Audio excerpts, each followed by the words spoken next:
maamulka degmada Ceelafweyn odayaasha iyo waxgaradka degmada ayaa maanta laba beelood oo walaal ah u kala mariyay mag in badan soo jiitamaysay magtaas oo ahayd 120 halaad ugu horeyn waxa halkaas ka hadlay qaar kamid ah odayaasha Bare Cabdulle oo ah darafka magta loo marinayay iyagoo halkaas uga soo jeediyay mahadnaq ballaaran maamulka degmada iyo kan gobolka iyo darafka kale ay magta ka qaadanayeenba waxaana hadaladoodii kamid ah sida anigoo ah Caaqil Caal Caarshe Cileeye oo ah beesha magta qaadatay intaana ka hadlin arrinkaa waxaan aad iyo aad ugu mahad celinayaa maamulka gobolka Sanaag maamulka degmada Ceelafweyn Kawsarka gudoomiye ku-xigeenkiisa cuqaasha taliyaha biliiska intaba aad iyo aad man arrintaa uga mahad celinayaa iyagoo ka qaatay qayb libaax sidii labadayada beelood aanu magta u kala qaadan lahayn si nabadgelyo ah waxaanu ka qaadanay beesha Idla Biciide mag aanu ku lahayn oo nin dhintay ah oo ahayd 120 halaad waxaanu ka qaadanay 80 halaad oo dhogora waanu galabta ka qaadanay iyo wixii kale oo 10 lacaga 10 halaadna way noogu hadhay 10 kaasna hadii Ilaahay ka dhigo muddo gaaban baanu ku ballami doonaa oo kala qaadan doonaa waxaan aad iyo aad iyagana ugu mahad celinayaa beesha Idla Biciide geesta kale waxa halkaas ka hadlay Caaqil Ismaaciil Aadan oo kamid ah beesha magta bixinaysay oo dhinacooda halkaas uga soo jeediyay hadallo isugu jira duco amaan iyo dhiirigelin waxaana hadaladiisii kamid ah sida taliyaha bilayska maamulka maayirka guurtida kale ee magta laga doonaysay iyo muslimiintaba halkan waxaanu maanta isugu nimid labada beelood ee odayaashu idin sheegayeen magta ku kala qaadanayay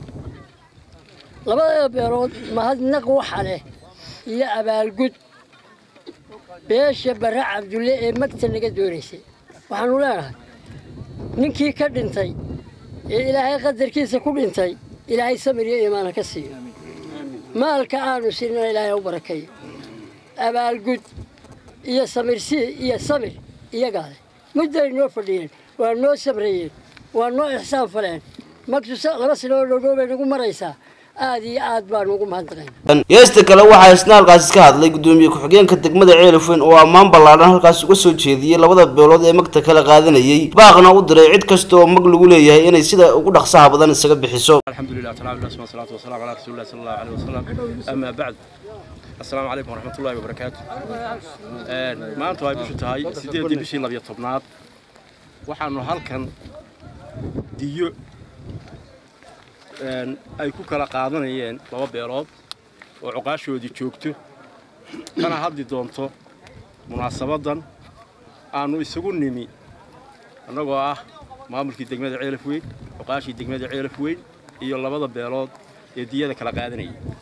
halkan maanta runtii waxa ka dhacay wax qiimo badan waxa lagu kala qaatay xoolo qiimo badan waxa ka dhacay gudoon wanaagsan wax iyo qabiilooyinkiisaba in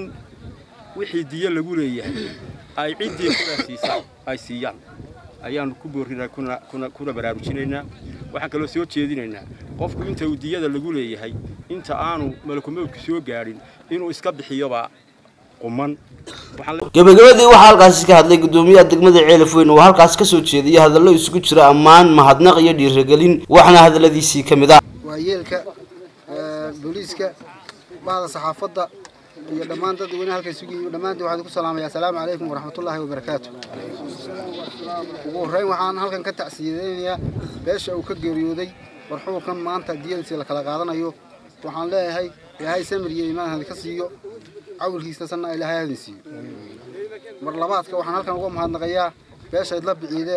oo si xilkasnimo isaga xil saartay dhammaan magihii lagu lahaa oo soo wada taagtay iyadoo aan waxba ka dhinayn tii ugu horeysayna aan hadeer marinay iyada aan waxba ka dhinayn aad iyo aad baan taayid ka mahad celinayaa waxaan leeyahay beelaha kalena beesha ku dayda sidooda isaga xil saara Ahmed Mursal Askar Ahmed Anwar TV-ga caalamiga Universal Ceelafweyn.